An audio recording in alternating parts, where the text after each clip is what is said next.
What's up, guys? It's Eddie again, and welcome to another episode of Poetic Wargaming. Today will be the first episode in something I like to call Thrifted Terrain. If y'all know about my other channel, I go and I have an eBay business. So I go a lot of thrift stores, garage sales, and I buy random things and try to sell them online. I'm not doing much of that right now because the pandemic is going on, but that is something that I do a lot of. And when I'm out in these places, I also try to keep an eye on small, like little bits or something that can be useful for making terrain, either adding to or just building a terrain based off of it itself. I also go to a lot of clearances and places, and I consider that thrifted as well. And so what it is I have this right here. This was a piece that I got from Hobby Lobby. I got it on clearance for like, I think $3 or $4. It's supposed to be like a fairy garden, little arch or whatever. And so when I bought it, I was like, you know what, that'll make a really cool like portal. And I just thought, you know what, just taking some hot glue in here and swirling around and seeing how that would work. And I haven't messed with it. And today I said, you know what, I've never done this before.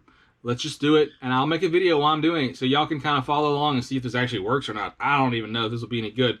But, you know, we can learn together. So, let's go. So this is the arch right here, and you could use this as its own piece of terrain if you wanted to, but I want to make this into a portal, and I want to make it as easy and simple as I can so anyone with even less experience than I can just follow these steps and do it. And so the problem I'm running across here is to do that, I want to avoid painting this arch. I want to leave the paint job alone, but I also want to be able to put super glue around the arch, paint that super glue, put a base on it, and kind of make that simplified, all while avoiding messing the paint job up here, but painting those other parts. And so what I'm going to do is I'm just going to do the base separate and try to make a very simple base at that. And so the first thing I'm going to do right here is I'm just going to go ahead and grab a piece of foam board, and I'm going to go ahead and cut it down to fit it. Now the best way I figured out I could do this was to just take the base, put the arch down on it. Now it's not glued on at all, I just holding it in place, and I'm going to take just some regular PVA glue and paint it on around the arch. And I'm just going to try my best not to get any on the arch, but if it does, it's okay. I'm going to remove the arch and then clean it off afterwards, and so it's not a big deal. I'm just going to paint it around really quick and easy, and then afterwards I will remove the arch. Now what this does is it leaves the spots where the arch and the base will be connected together bare and empty for a good reason.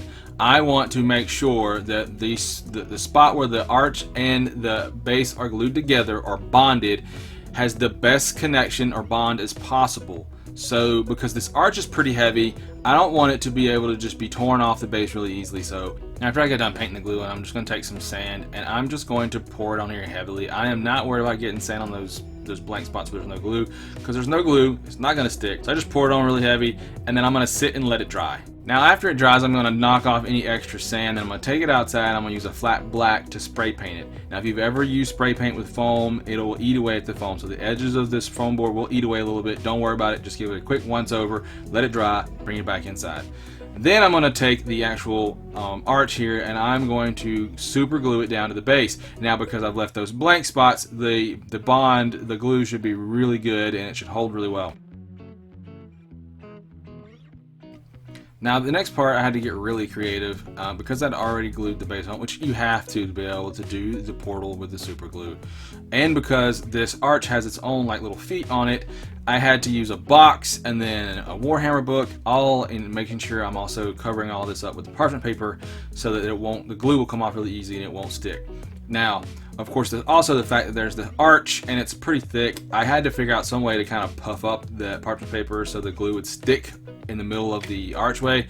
And so I tried several different things, including a rag or whatever. But the thing I found that works was just napkins or paper towels. I just shoved them in there and kind of puffed up the middle there so that there would be, the parchment paper would be up and the actual could hold the glue there. And then I just took the hot glue gun and I just kind of swirled around the arch, hoping it would dry. I have like that swirl design. I've never really messed with hot glue trying to use it like this. It wouldn't do it quite right. It kept trying to just kept flattening out and make like a little pool, which is fine. And honestly, you could probably go back through after it dries and use the hot tip on the hot glue gun or something else to kind of carve those swirls into it. But honestly, I just kind of liked the way it looked, and I wasn't going to try to do too much to mess it up.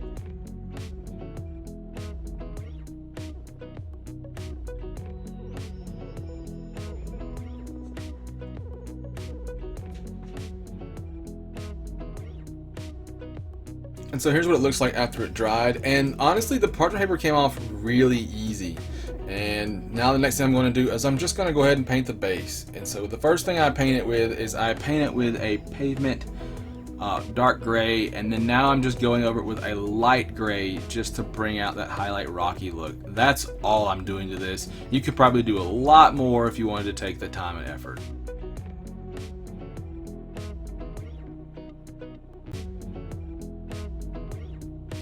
And the last and final step I'm just going to do is go over and paint the actual portal part.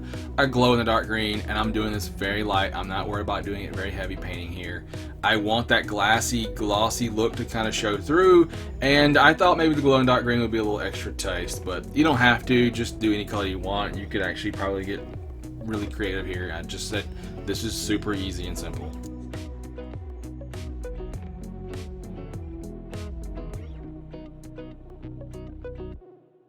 Yeah, guys, simple as that. $5 all I really spent on this. It's not too much effort, honestly. Super cheap, super easily reasonable piece of terrain. And yeah, I mean, you could do a lot more of this if you wanted to take the time and effort, you know, to put some more actual rocks or bushes or whatever, you know, to make this look a lot better. You could probably just base coat this all black and repaint it whatever way you want it to.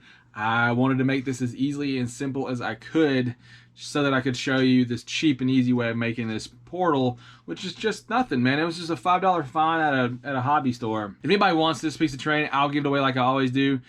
Just, you know, like, comment, and subscribe, and put in the comments, put the word portal, and, you know, I'll raffle off whoever gets it, and I'll send that anywhere in the world absolutely free. Honestly, it takes nothing to get this.